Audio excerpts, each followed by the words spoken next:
Hey guys, if you can hear a sort of hoovering and stuff going around in the background, you have to bear with me because unfortunately I'm filming whilst we got the cleaners in. So there you go. Anyway, another inbox review for you guys. Obviously to keep you entertained during this lockdown is this little baby, which is Eduard Spitfire Mk1a. Now originally they did actually do a Battle of Britain 2-in-1 box set, but to be honest with you, that was just too expensive for my bag, to be honest. I mean, admittedly I would love to have had it because it had the earlier version of the Mark 1, which funnily enough I could actually convert into the prototype, but I thought it over and I thought, well, you know, hang on until I can afford it, and then they issued this one singly on its own, so I thought, right, okay, that's within my budget, so I'll buy this. And funnily enough, they're actually about to, or if I'm wrong, they may have released their Mark II as well, which they've done singularly, because they've also done a Mark II tally-ho 2-in-1 set as well. Obviously this principally was due to come out during the period of the anniversary last year, but obviously with the COVID and everything it was delayed. But this one came out I think around about November last year, obviously following the original 2-in-1 box set. And I've had a quick look through it beforehand. She's a beauty. She is really a beauty. She's up to Eduard's normal crisp, beautifully panel line standard. This is the Profipack version, Mk1a on its own, as I say. I mean, you have got a variation of markings you can do, but it's not the de Havilland twin rotor version that you can do. So this is normally the sort of Mk1a latter Mark 1 spit, as it were, with the 3-bladed prop. Yeah, it's a lovely kit of such an iconic aircraft. I mean, I don't know why, but the Spitfire always seems to overshadow the Hurricane as regards the Battle of Britain, because it was the Hurricane that was in greater numbers and actually brought the brunt of the battle, so it's like the underdog compared to the Spitfire, to be honest with you. But I mean, it is the most highly prized, highly recognisable aircraft of the Second World War. I think they had about 17 or 18, 22 marks of the actual aircraft that were built. There wasn't a Mark III or a Mark IV for some reason. I don't know, they just went straight to the Mark V after the Mark II. So, I don't know, I'd have to go more into the background of the history of the actual Spit. But as I say, she was designed by Reginald Mitchell, who sadly passed away before he could actually see how successful his little baby was going to be. I mean, at one time they were thinking of calling it Supermarine Shrew, but thankfully he thought of the name Spitfire. So there you go. And it was derived from the old Schneider racers of the 1920s, which was the Schneider S6B, S5, etc. From where it sort of got its thoroughbred, really. And then obviously around about 1938 it first entered into service with 19 Squadron at Duxford, and took part in helping the evacuation of Dunkirk, and also most famously known for the Battle of Britain, as depicted in the box art illustration here. There weren't so many numbers as opposed to the Hurricane, but for some reason she seems to sort of steal the glamour, as it were. But everybody who flew her loved her,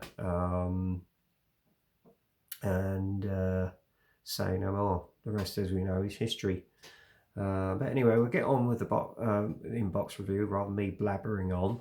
And as you can see, depicted here is a PRA, which I think was Pilot Officer Gleed's aircraft, I may be wrong. And they're in the midst of downing a load of Stukas, possibly the ones that were trying to bomb a radar station on the coast. So yeah, there you go. And it's distinctive grey, dark earth and dark green and sky livery with a black nose. Yeah, what more can I say? We all know the history of the Spitfire.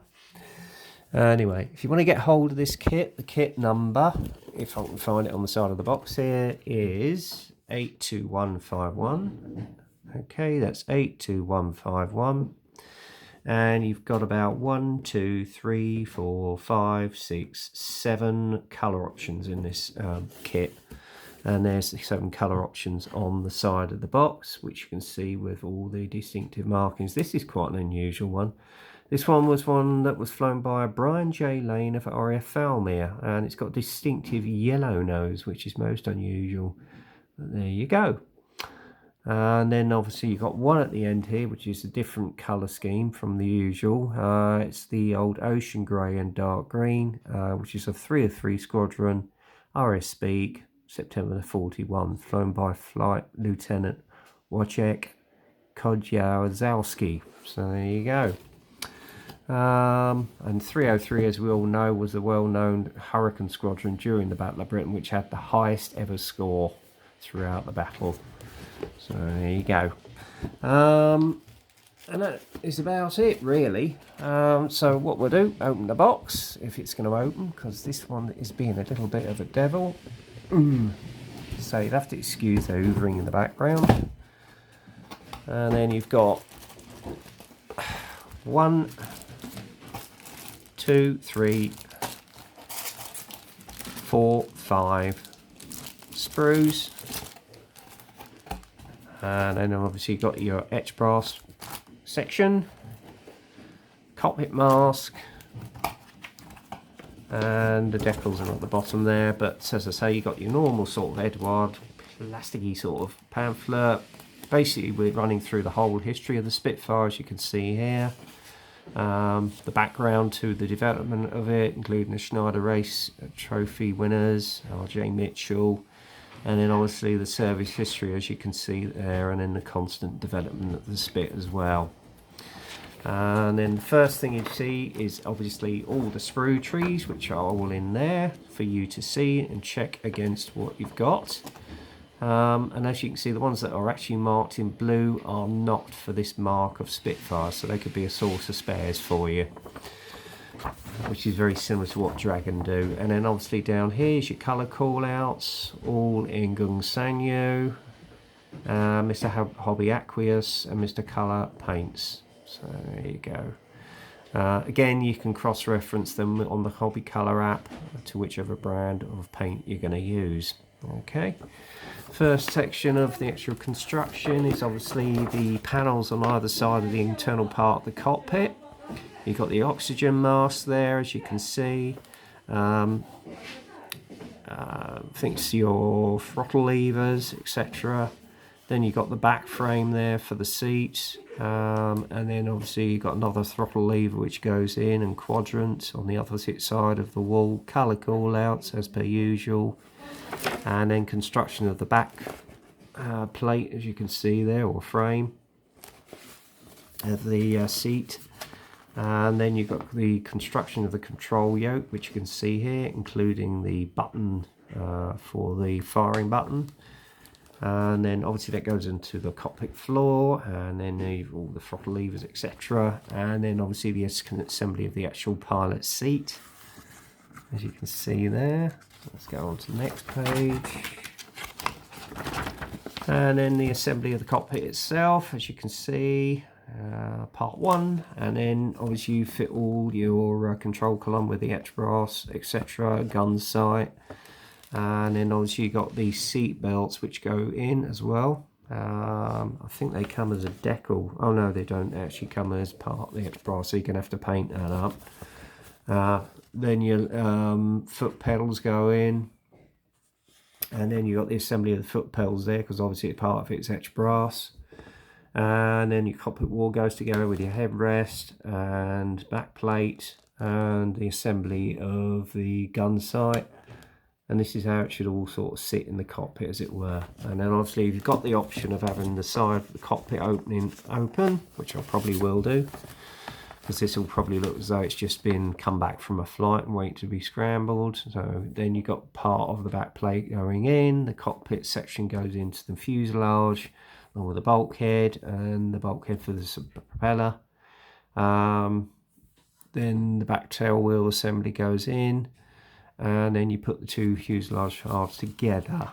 Okay, now for some reason they're telling you to put decal in on part of the internal workings, as it were, before you button the fuselage up, and again on this side. So there you go, all adds to the detail. Lower wing, you've got to drill in holes here for obviously the pitot tubes, and then part of the actual internal frame for the undercarriage section, as it were. Got myself a little bit lost then. Put the wing halves together, etc., and obviously the internal workings of the fuselage, wheel bays as well, guns go in. Looks like they've just gone. So, okay, so we'll probably have a nice quiet review now. And this is just showing you the position of where the guns go. Tailplanes are put together, fuselage is put onto the wings, and then all the elevators go on, etc. Okay, then obviously your wing elevators go on, your wing tips go on, air grills go on, radiator is assembled and put onto the wing, bottom part of the nose is put on, and other bits and bobs go in, and then obviously you've got the option of having the actual flaps down or up, which is good. I'll probably have them down as it's resting. And then the remaining part of the air grill goes in, as it were. And then obviously you've got the assembly of the wheels themselves and the wheel hubs, as you can see there, fitted to the main frame of the fuselage, cut wheel and the obviously gear door, etc. And the next process is to put the fuselage, let's put the undercarriage on, along with the pitot tube for the wing, and a little observation through the cockpit floor. And then obviously you've got the assembly of the rear tail wheel, and assemble that on, and she's fitted and should sit precisely. Then there's a little bit of added detail for the mirror that goes inside the canopy there, and obviously you've got the internal workings of the cockpit door, and obviously depending on which version you're doing, you've got the assembly of the front part of the cockpit window there. Okay, so that goes onto the main fuselage along with the other bits, lumps and bumps, and the radio mast, etc. Radiators go on, and obviously your propeller goes on. Then you've got the assembly of the propeller there. Put the cockpit parts on if you're going to keep the canopy open, which I probably will, and the door down, cockpit door down. And then it's just giving you a guide to the aerials, where they go. So you probably use thread for that or whatever. And then you've got the cockpit mask there for painting. So there you go. Anyway, first colour option you've got is of an early Mark 1. R6709, flown by Pilot Officer Colin Falkland, grey, Royal New Zealand Air Force, 54 Squadron RF Hornchurch, March 1940, with the black and white underneath. So that's probably, yeah, that'd be a sort of Dunkirk bird, I suppose, because Dunkirk was about 2 months later. Another one you've got is N3250, flown by Pilot Officer Alan R. Wright, 92 Squadron, RF Croydon, late May, early June 1940. So this would have been a Dunkirk bird. And the one that's depicted on the actual box art, I actually got it wrong, is R6690, flown by Pilot Officer John C. Dundas, 609 Squadron, Middle Wallop, RF Warnwell, August 13th, 1940. Which I think was the longest day, was the busiest day. And that's in the standard sky underneath, dark earth, dark green, colour markings of the Battle of Britain. Again, another Battle of Britain bird. This is R6835, flown by Flight Officer Brian J. Cadbury, 603 Squadron, Hornchurch, late August 1940. And the yellow-nosed one is again P9386, flown by Squadron Leader Brian J. Lane, it's 19 Squadron, Falmere, September 1940, which was the latter part of the battle. And then the last two colour options are XZ4253, flown by Pilot Officer Wilfred G. Duncan Smith, 611 Squadron, Hornchurch, February 41. And the ocean grey dark green is X4828, flown by Pilot Officer Wojciech Kolowski. I think I pronounced that wrong, right or wrong. 303 Squadron, RF Speak, September 41. And then obviously you've got your stencil locations, which you've got here at the back. So that's that really. All right, let's get on to the crux of the matter, which is the kit itself. So let's have a look. Good thing is these are resealable bags. So I'm going to take one out at a time. I'll have a look. Okay.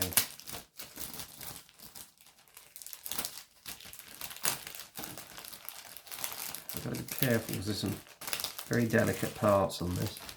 Right, first off, got the internal frame here and cockpit panel. Actually, I've changed the lights on it because you can't very well see it, guys. Hang on. So I'm getting it a little bit brighter because it's a bit of a dull old day today. There we go, that's a bit better. Okay, here we go. Then you've got your main column on there, which will be where the cockpit column goes. That's part of the bulkhead for the engine.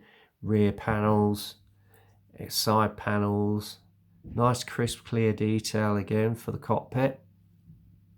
Internal floor workings, which you can see there, etc. Side parts of the actual seat, which are nice, crisp and detailed. And other lumps and bumps. And the actual seat itself is right there and very nicely detailed. Actually, let's try and get the light in here so a bit better. So there you go, that's very nicely done. And again, other parts for the cockpit and oxygen mask, etc. And obviously part of the frame for the internal workings of the undercarriage bay. And there's your prop, nice and crisp and clear. I don't know what this is. Oh, and you've got the added option of a twin prop bird here, because obviously they've left that in. So they haven't got the cockpit panel though, so there you go. And then you've obviously got your radiators there for the engine, and machine guns for the Browning machine guns to go in the wing. So yeah, nice detail there, nice crisp and clear as is per usual with Eduard kits. Alright. Get the other sprue from the bag as well. And then we're coming on to the elevators, and there's a nice mould of fabric detail there, which is beautifully reproduced. And then obviously got your tail planes, and there's nice rivet detail on there, really crisp and clear, beautifully done. And again with the elevators you got well, actually you've got an option of 2 there, so again nice fabric detail on those. And also your wingtips, the bottom part of the nose, option of your propeller hubs on there as well. And obviously you've got your door there for the cockpit. Again, nice rivet detail on there, very accurately caught. Air grill, and obviously you've got your wheel hubs, etc. there. There you go, nice detail on that, guys. I have to say, I really love this. There's your wheels, Funnily enough, they're not flat spotted, so it might be a case of sanding them. Undercarriage door legs there, and there's your rear tail wheel. Nice detail again. Radio masts. They've got an option of 2 or 3. So you can do an early spit from this by the looks of it. The old twin rotor version. But it doesn't actually suggest it in the kit, which is surprising. And then obviously you've got the undercarriage bay doors. Yes, very nice indeed. Right, pop them back in the bag. The bags are a little tight, so I have to be extremely careful how I put them back in. I don't want to break anything off the sprues and lose it.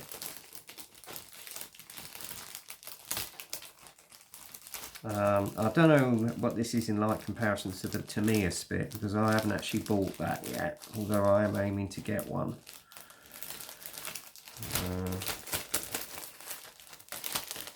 There we go, so let's put the other sprue in with it. Okay, bear with me.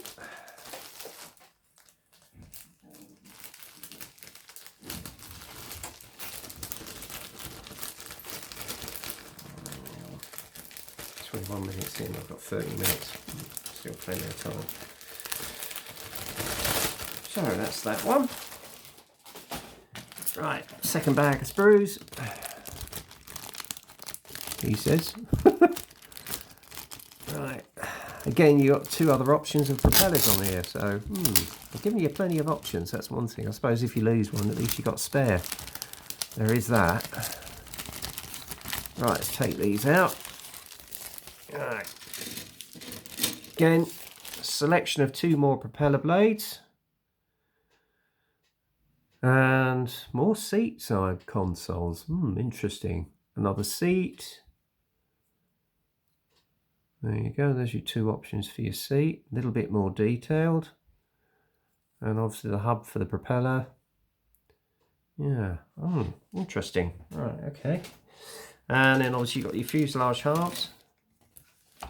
If I'll get them to focus, there you go. Again, lovely paneling detail, beautifully crisp and clear.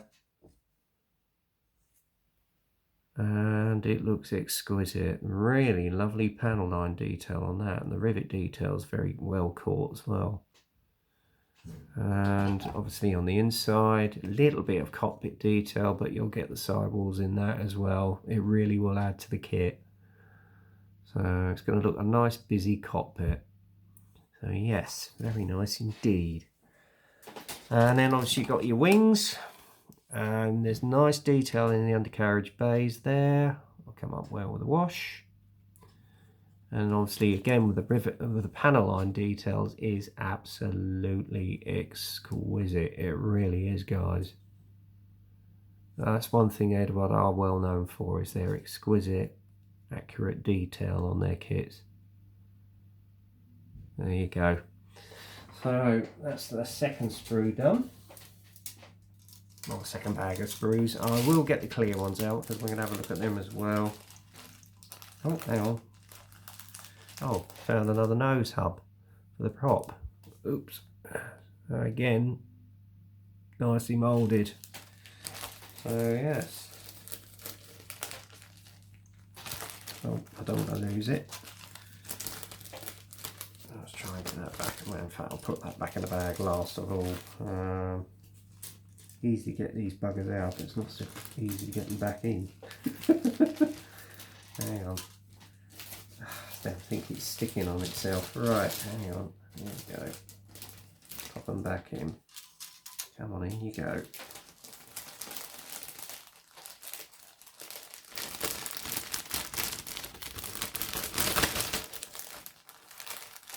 Okay.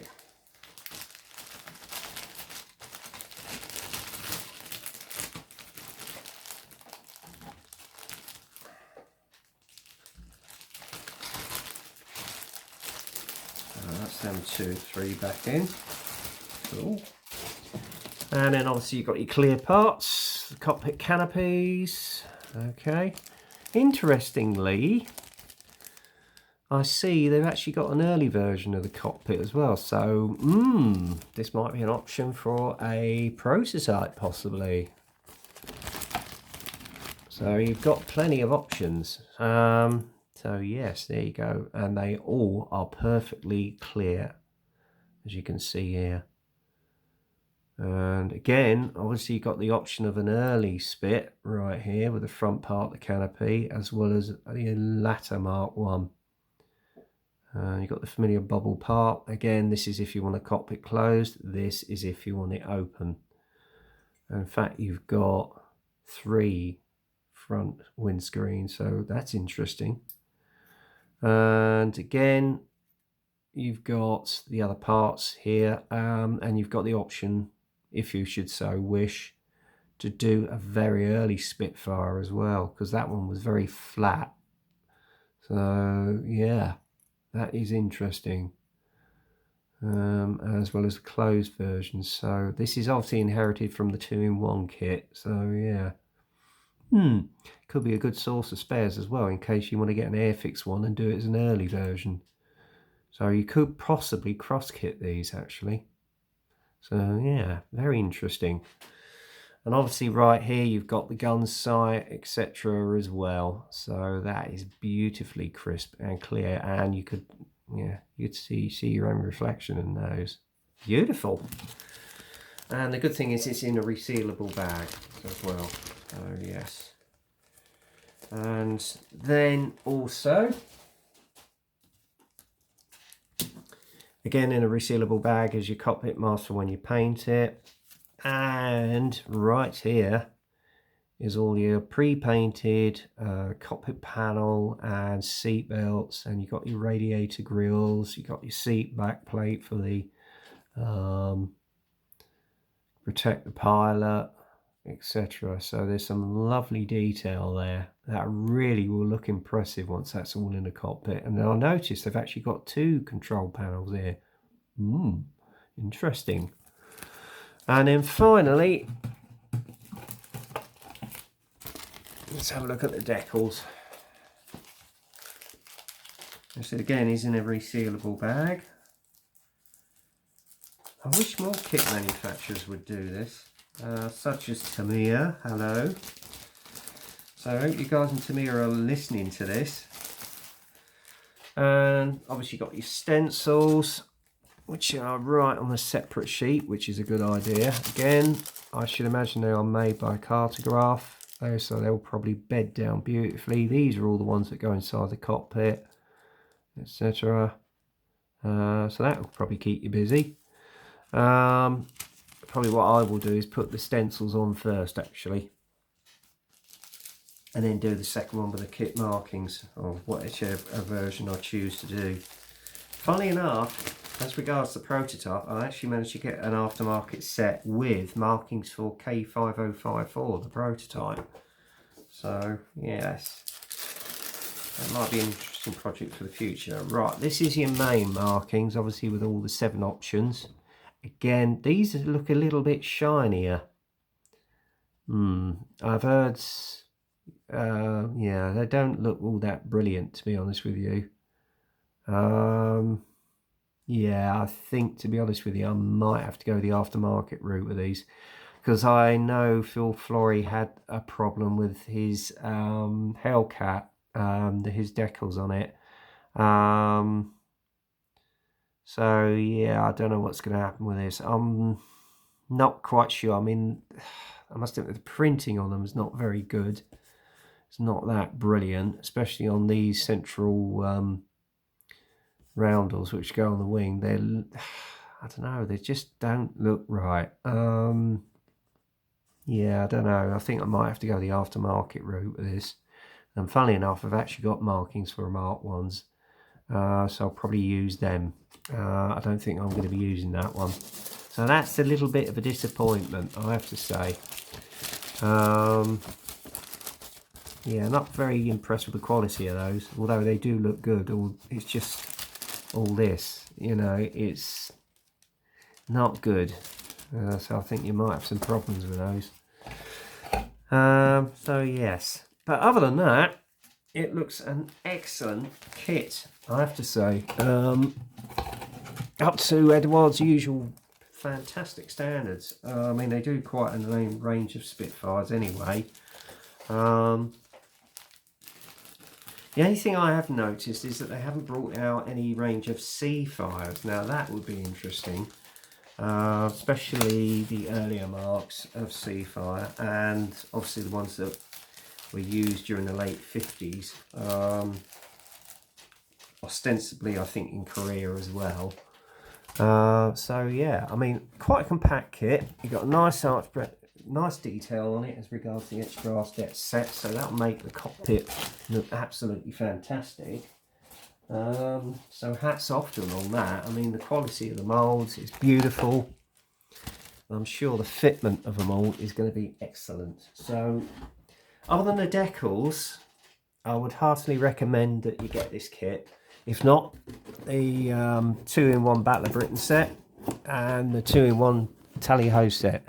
I might even go for the Mark II that are advertised at the moment. So yes, that'd be an interesting addition to a Spitfire collection. So there you go.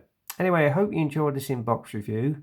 Leave your comments below, and as I say, stay safe, wear your masks, keep your distance, 2 meters, wash your hands and desanitize your hands wherever you go. All right, and most importantly, stay safe.